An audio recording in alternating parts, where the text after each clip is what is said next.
Ai,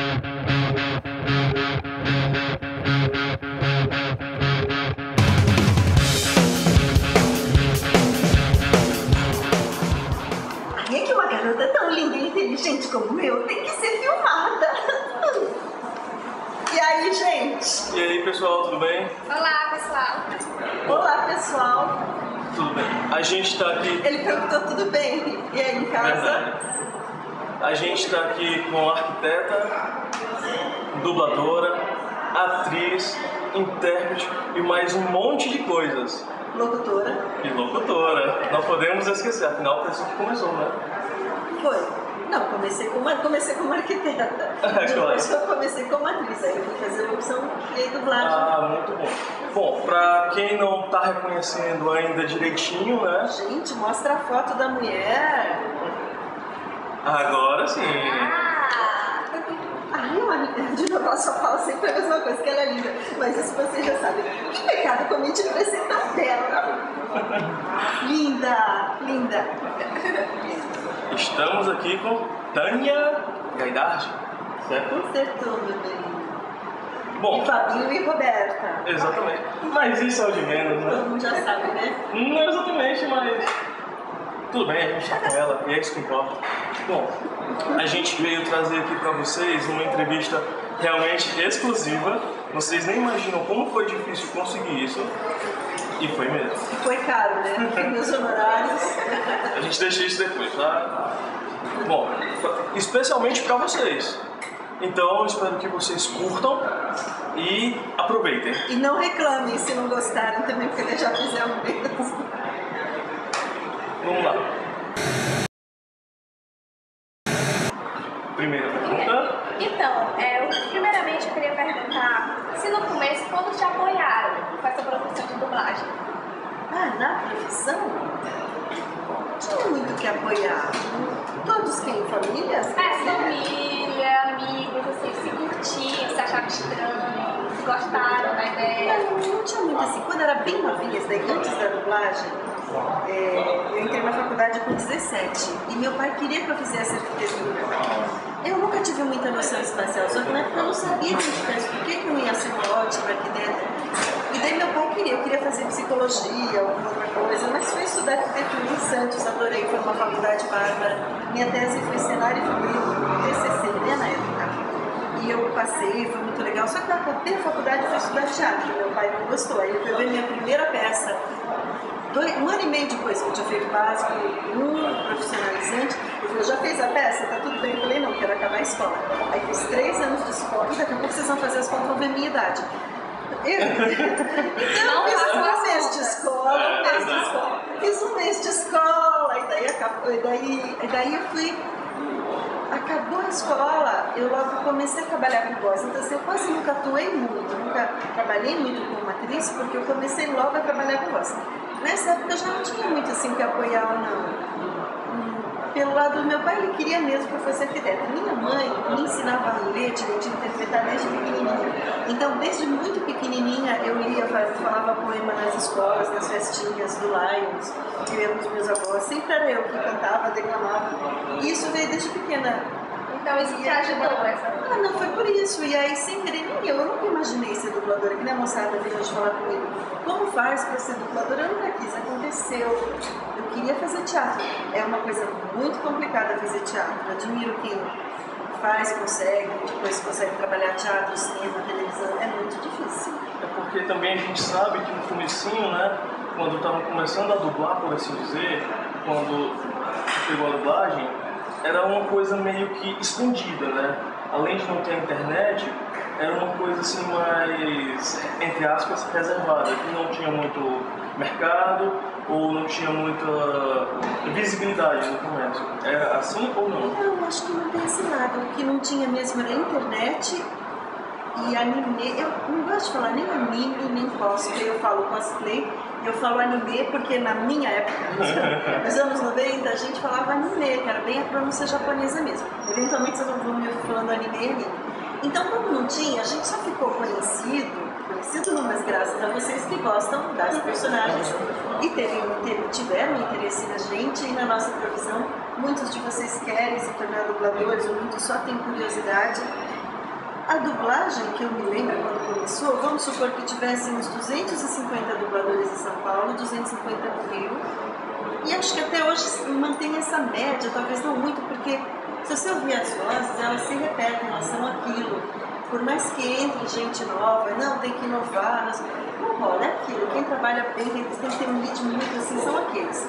Agora, que era uma coisa mais reservada, eu não sei, para mim foi muito fácil. Não existiam cursos de dublagem, isso realmente não existia. Era não. Então, aproveita para contar como eu comecei, acho que é melhor que eu dar uma amarrada, né? Pode ser? Posso? Com certeza. Foi assim, eu tinha acabado de me formar em teatro e um amigo me ligou que ia ter um concurso de locução publicitária. Eu me inscrevi, foram quase 2.000 candidatos e eu passei. Passaram eu, um menininho, 5 homens e uma mulher, chamava Põe a Boca no Microfone. Como eu passei nesse concurso, que era uma propaganda de margarina... Por que não me disse que estavam aqui? Não se preocupa, ficou bom. Como eu estava dizendo, quando fui brutalmente interrompida pelo Vedital, o telefone disse, se não me deixa tranquilo, eu estou com o telefone, tive que atender, gente, voltei. Mais de 8.000 chamadas, hein? Mais de 8.000 tive que atender, né? E daí eu estava contando como foi meu começo. Participei de um concurso de locução publicitária, passei. Gente, eu nunca tinha ganho tanto dinheiro na minha vida, porque era um dinheirão, assim. Ganhei muito, é verdade. Logo no primeiro, eu passei em dezembro de 92. Logo nesse mês eu ganhei 2 comerciais pelo Center, que era o maior parque de São Paulo, que acabou de fechar, mas nostalgia ainda, né? Para quem é de São Paulo. E era um dinheirão, assim, que eu nunca tinha visto. Pra mim, que era mocinha, tava começando. Só que era pouco, então era pouco trabalho e sobrava muito tempo. Aí eu tinha trabalhado com um menino, que a mãe dele era uma atriz de rádio, dubladora, Maximira Figueiredo. O filho dela falou assim, então fale com a minha mãe. Aí eu falei com a Maximira, ela me indicou aí na Alamo, no estúdio Alamo, onde a grande amiga dela, Nair Silva, que é minha madrinha de dublagem, dirigia. E eu fui lá e fazer estágio. Posso fazer estágio? A Maximira indicou, tudo bem. Gente, cheguei lá, primeiro dia, era o Walter Breda que estava dublando, eu nunca esqueço. Aí eu abri a porta, sabe quando a luz fica vermelha, assim, gravando no entro? Acabou de ficar, eu entrei. Todo mundo olhou pra mim, era aquele ator que eu conhecia de TV, super fã do Walter Breda, a diretora, o técnico, e mais uns 8 meninos e meninas enfileirados assim, cadeirinha, tudo assistindo. Antigamente não existia curso. A gente fazia estágio, significava ficar sentado, quieto, olhando. E levar o cafezinho também? Não levava, só ficava quieto. A gente puxava o saco de... Quer dizer, eu levava presente pra diretora. Aprendia só olhando. Mas tem uma coisa, esse estágio só fazia quem fosse ator e atriz profissional. Tinha que ser profissional. Por quê? Tinha o DRT, né? O DRT, que é da Delegacia Regional do Trabalho, é o comprovante que você se formou num curso de teatro, você se tornou profissional por tempo de trabalho com teatro, ou com televisão, sendo atriz. Tendo DRT de locutor não serve, tem que ser de ator e de atriz. Bem, daí aquele povo todo olhou pra mim, já entrei morrendo de vergonha, foi horrível. E daí ele estava dublando um programa infantil para a cultura. E eu fiquei vendo, fui um dia, fui 2 dias, fui 3 dias. A Nair Silva, que era diretora, colocava assim na parede. Passava 3 vezes, né? Primeira vez, olhe o filme, olhe, escute, na segunda vez ensaie, terceira grave. É assim que se dubla. Você põe no fone de ouvido, o vídeo original, que tem o microfone, que tem a televisão e aqui está o texto. Então você tem que se dividir entre olhar o texto, olhar na tela, ouvir o original, que você pede bem baixinho. Hoje em dia eu não falaria assim, olhar, ensaiar e gravar. Eu falo, leia o texto primeiro, antes de tudo, já lê aquele pedacinho que você vai. Aí você vê, você já sabia do que está sendo falado. Só que a dublagem é feita num ritmo industrial. É um trabalho feito por artistas, como se estivessem fazendo um trabalho industrial mesmo. A gente Você tem uma meta. Até o tempo que você tem que ir. Exatamente, nós ganhamos por hora. Eu digo nós dubladores. Hoje eu não me considero tão dubladora porque eu não ganho minha vida dublando. Hoje eu dublo eventualmente, mas durante muitos anos a maioria da minha atividade foi como dubladora. Até 2005 era a minha atividade principal, a dublagem. Hoje é uma atividade assim, remota. Eu nunca parei de dublar porque é uma delícia dublar. O que é ruim é trabalhar como se fosse indústria. E trair, deu aquela uma hora, eu tenho que pedir para ir no banheiro, e aquele cafezinho, nunca dá tempo, está sempre atrasado. O estúdio, sabe, você tem um estúdio bem, tem que pagar o técnico, então é uma correria. Bom, Terceiro dia que eu fui lá, o pessoal estava fazendo estágio há 2 meses, 3 meses, 1 mês. A Nair Silva dirigindo Um Grito no Escuro da Meryl Streep e esqueceram de escalar uma personagem. O que é isso? Tinha uma moça lá, uma jornalista, falando um bife. O bife é tipo mais de meia página, a mulher falava pra caramba. E não tinha uma atriz, não tinha uma dubladora, tinha esquecido de chamar. E a Nair, eu ouvi ela falando pro técnico, e agora a gente esqueceu de chamar, como faz? Eu muito bom metida, só que eu não sabia que eu estava sendo metida. Eu quis ajudar, gente, tão burra. Aí eu falei assim, posso tentar, Nair? Hoje ela me conta, quer dizer, essa história ela já me contou há muitos anos, que ela virou pro técnico e falou assim, mas que menina exibida, que ela tá pensando? Que metida, vamos deixar ela passar uma vergonha na frente de todo mundo, né? Ah, você quer fazer? Vai lá, pode ir lá. Então já sabe, né? Primeiro você ouve, depois você ensaia, depois você grava. Eu, tá bom, gente, eu nunca tinha feito isso na minha vida. Eu trabalhava, isso era junho ou julho de 93.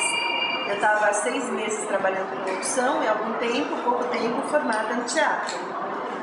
Eu fui lá, assisti, falei, a gente encaixou na boquinha, deu tudo certo, a molecada toda, Aí tinha meu amigo Ivan, que depois ficou meu amigo, eu você nasceu pra isso, aconteceu, foi. Pouco depois, eu já estava trabalhando, continuei fazendo estágio na Megasom, que foi a casa onde eu mais trabalhei, fui um pouco na dupla vídeo, a BKS, que eu morria de medo da BKS, me chamou para fazer novela. Nessa época se fazia muita novela venezuelana, mexicana, novelas venezuelana mais, acho que era, mexicana. E aí tinha muitas.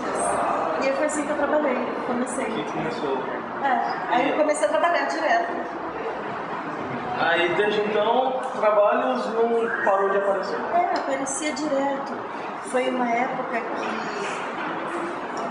se precisava de dublador, mas eu tinha uma voz muito fininha, então minha voz dava para fazer criança, mocinha, fazia muito mulher, fazia muita mocinha, muita criança. Era uma época onde crianças não dublavam. E eu tinha às vezes que fazer meninos, e eu odiava fazer voz de menino.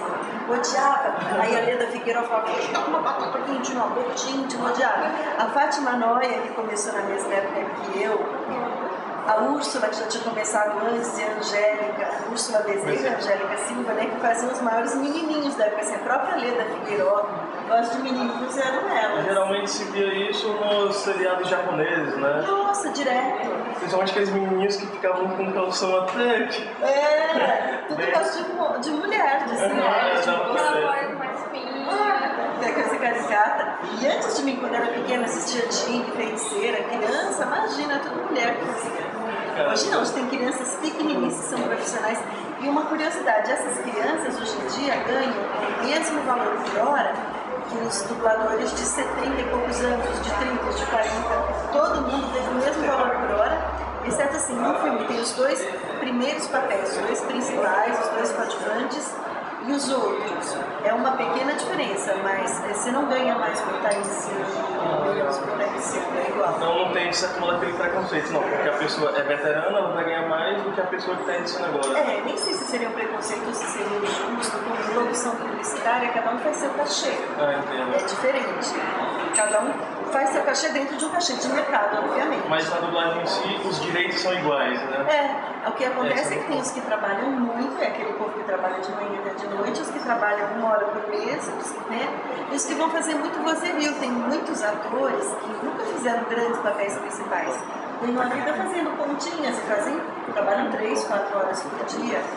Acontece também, às vezes ganha mais quando o cara faz um grande principal. Não sei se ganha mais. Estou falando assim, eu estou meio afastada do mundo da dublagem, para falar a verdade. Porque quando eu estudava arquitetura, eu já brincava de dublar. Não sei se vocês brincam disso. Punha televisão sem som e o pessoal lá em casa, a gente ficava falando um monte de sacanagem vendo televisão. Nunca é coisa assim. E daí pega essa coisa, porque você aprende só olhando. Imagina, as pessoas mostram com o corpo, com a boca, com a sobrancelha, quando vai começar e quando vai parar de falar. Eu, por exemplo, tenho um ritmo terrível, eu falo muito rápido, falo. Se alguém fosse me dublar, ia sofrer. Às vezes eu pego umas atrizes que faz uma boca e não sai som. E daí a pessoa vê na televisão, e essa coisa tem que preencher. Então, as fazem assim, é horrível, fica aquela dublagem suja. Tudo bem? Não é? Onde você está? Às vezes isso é coisa técnica, sabe? Quando você vê um filme inteiro assim, É porque foi um problema técnico na hora de sincronizar, não é que o elenco inteiro, com a diretora, toda errou e foi tudo. Mas existe a primeira piadinha de dublagem, essa coisa, né? Que daqui a pouco a gente fala fora. Isso acho que todos nós profissionais somos legais, a gente é bom de sincronizar. Às vezes, alguns não são tão bons de interpretar, ou não foi uma voz escolhida muito a ver com aquela cara, ou foi uma voz muito grossa para você, ou muito fina. Às vezes até porque é amigo, entendeu? Porque eu quero escalar minha amiga, a única mulher que filme é ela, mesmo que não seja pra ela uma negona de voz fininha, entendeu? Uma japonesinha de voz grossona, não combina. Rola muita panelinha, assim, todo mundo sabe que rola, e às vezes não encaixa muito bem a voz.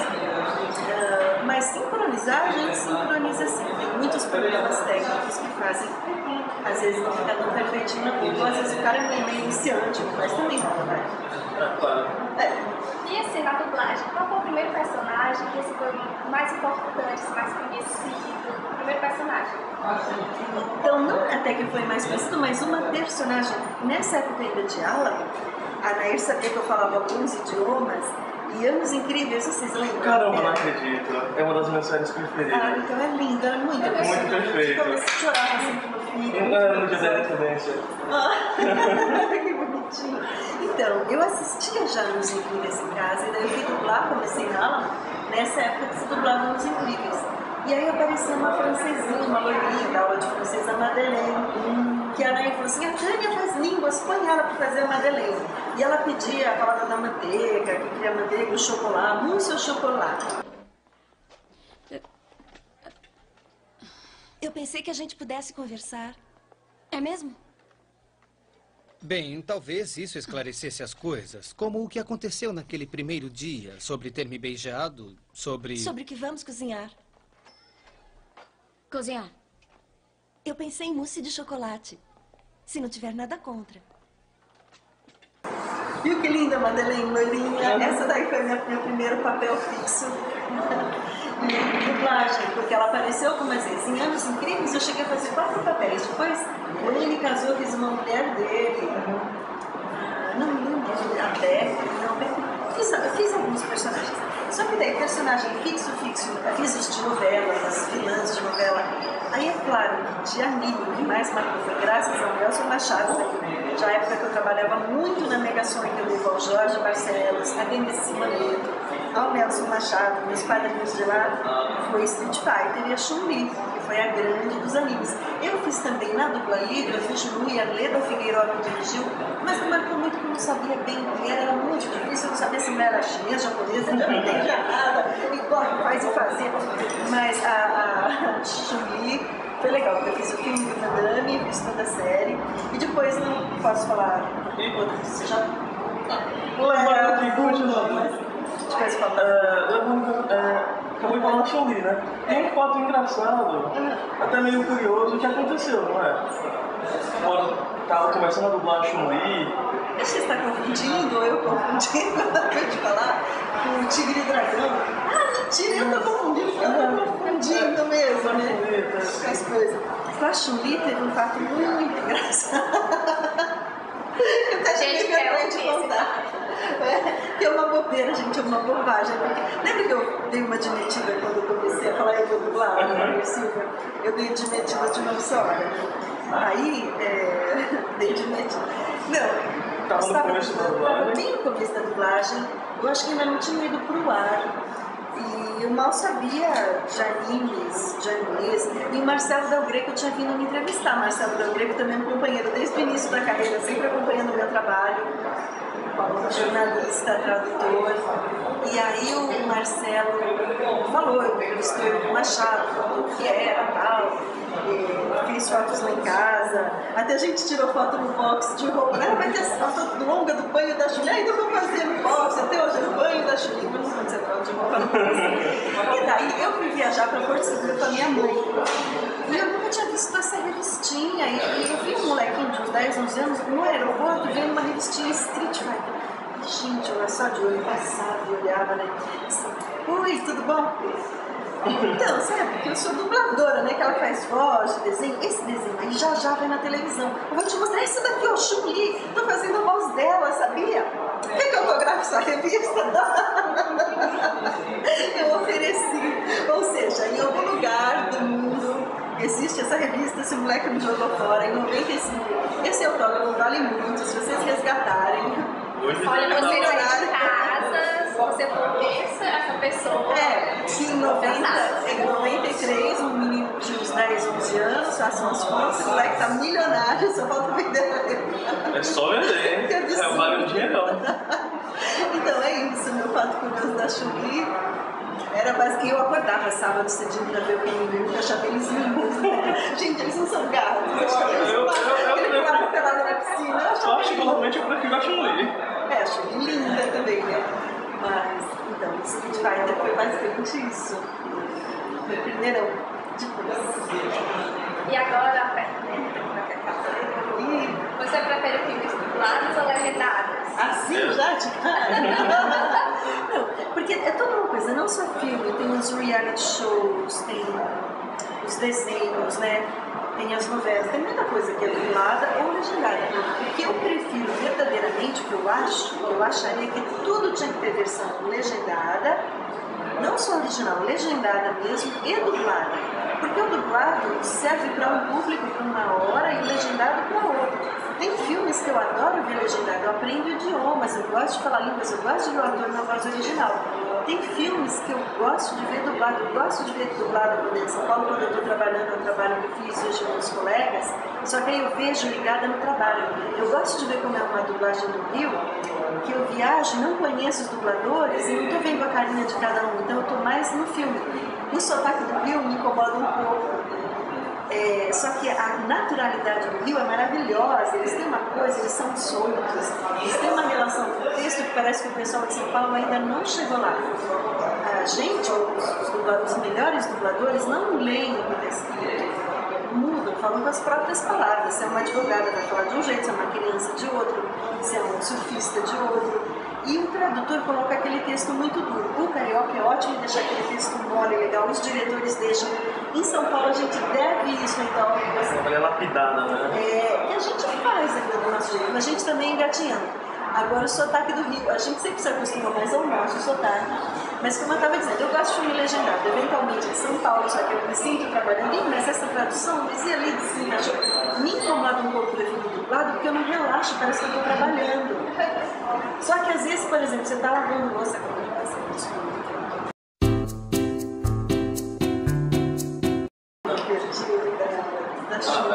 Filmes dublados, legendado. Cada um tem. Eu já falo do menino, mas tudo bem. Não, aí assim, obviamente, crianças, pessoas de idade, pessoas com deficiência visual, filme dublado não só é uma arte, não sei o quê, é um serviço que a gente presta. Obviamente a dublagem tem que ser valorizada. Ah, mas fica muito artificial. Fica artificial porque não é o cara que está falando, você quer que como natural uma pessoa de outro idioma, um cara que tem outra cara, falando em outro ritmo, outras palavras. Obviamente não vai ser tão natural quanto eu estou falando. Põe alguém para me dublar aqui agora, vai ficar artificial? Vai. Pode ser uma boa dublagem? Pode. Pode ser um profissional, pode ser uma péssima dublagem? Pode. Mas não sabemos como é que vai ser. Afinal de contas, ninguém sabe o gosto de ninguém. E por isso, vamos ver o que vai dar. Então, nunca eu gosto, eu não quero ser, eu fiz melhor do que. Vocês têm que ver dublado porque nós somos maravilhosos artistas. A voz da pessoa é a voz da pessoa. Eu não gostaria de me ver com outra voz. Por outro lado, se eu visse um filme japonês que eu tivesse feito, gente, que legal. Então, tudo tem seu valor, legendado. Agora, que é muito chato a legendinha, quando você quer ver um filme maravilhoso, tem que ler. Todo mundo pode falar todos os idiomas do mundo? Não. Então, legendagem é um serviço? É legal? Tem seus prós e contras. Então, sou contra preconceito com dublagem. Eu só assisto anime legendado. Vai aprender a falar japonês, depois vê se é legenda, que você mais legal ainda. Vê japonês. Fica 3 anos no Japão estudando japonês, daí eu respeito a sua opinião de otaku fervoroso, entendeu?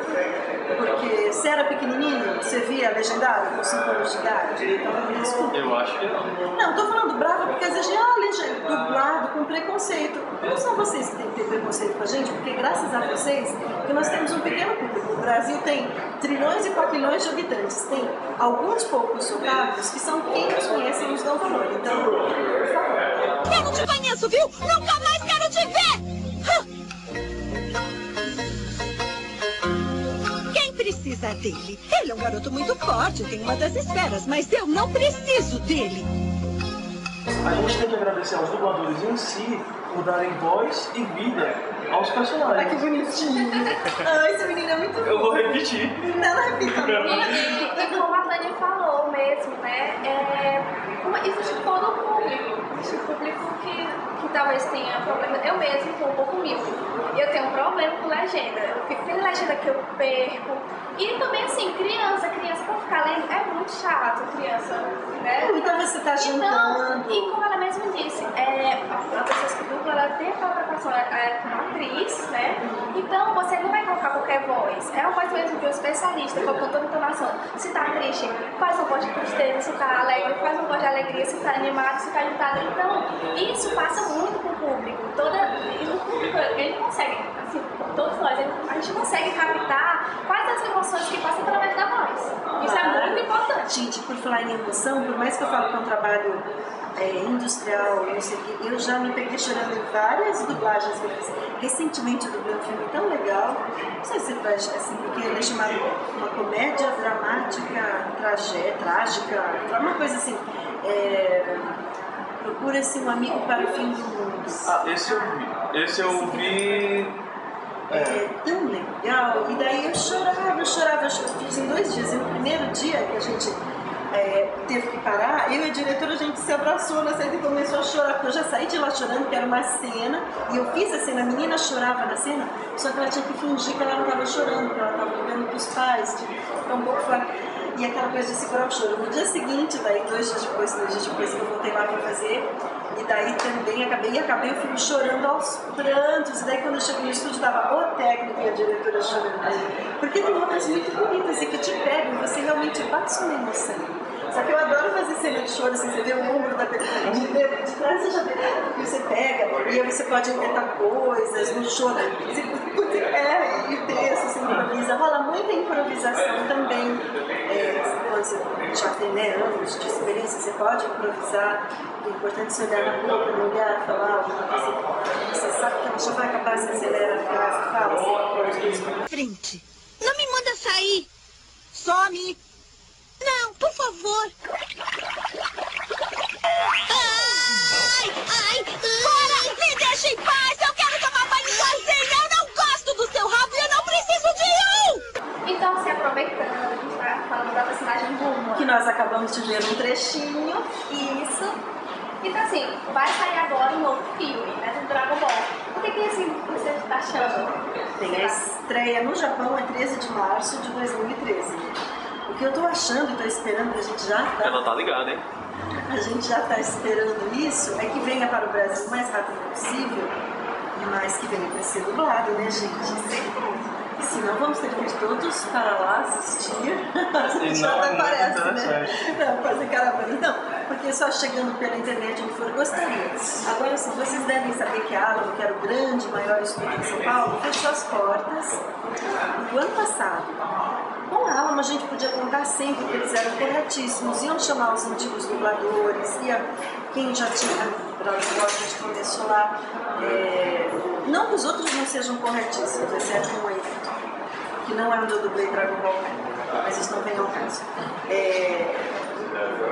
A Alamo chamaria todo mundo, eu ficaria tranquila. Eu espero que o elenco seja mantido, que o elenco... Porque às vezes isso é individual, às vezes um dublador não gosta de dublar naquele estúdio, no estúdio mais ou menos. Olha isso, como em qualquer profissão.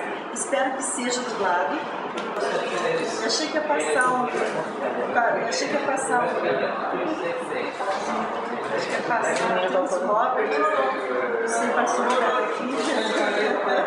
Bonitinho. Olha aqui. Espero que venha o filme. Espero, inclusive, voltar à Fortaleza e falar dessa animação.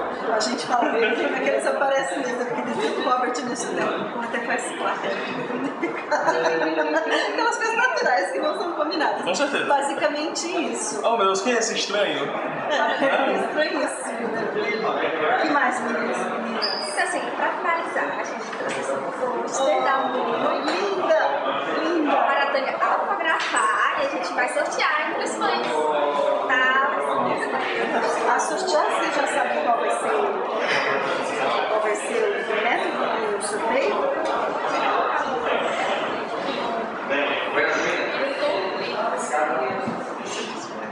tenho que tirar foto do autógrafo.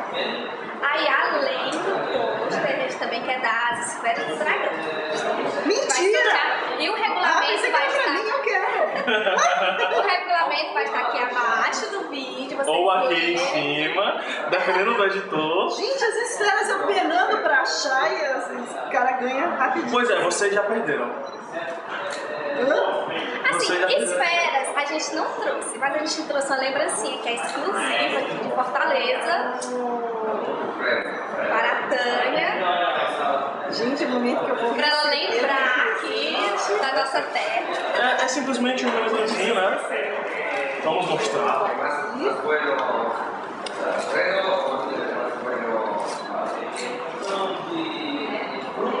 Cadê meus presentes? Isso daqui é Vamos lá. Isso é só uma lembrancinha mesmo de coração da gente. A gente realmente espera que você goste. Que legal! Ai, que delícia! Gente, pra quem não sabe, eu sou a maior viciada do universo em Facebook. Adorei! Adorei porque agora juntou duas coisas que me apaixonam. Praia, eu adoro vir pro Nordeste, adoro. Quando me chamam de algum evento no Nordeste, desculpa, mas são meus favoritinhos de cama, praia e calor. E agora me dá coisa do Facebook e adorei. Olha que linguagem! Curti, só filé, não curti, mó paia. Esse aqui a gente releva. Esse aqui a gente releva. Tá aqui, deixa. Gente, até a volta, então, é isso? Com certeza. Estive aqui, foi um prazer. Obrigada a você. Gente, essa é a equipe que veio aqui no hotel me entrevistar. Robertinha, nós temos Alisson, nós temos Emílio, nós temos Fabinho e eu que vou lá falar as palavras finais.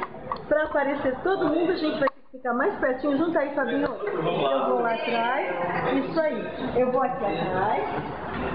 E aí eu sei que eu apareço. Quais seriam as palavras finais, gente? Olha porque a camiseta nova que eu acabei de ganhar.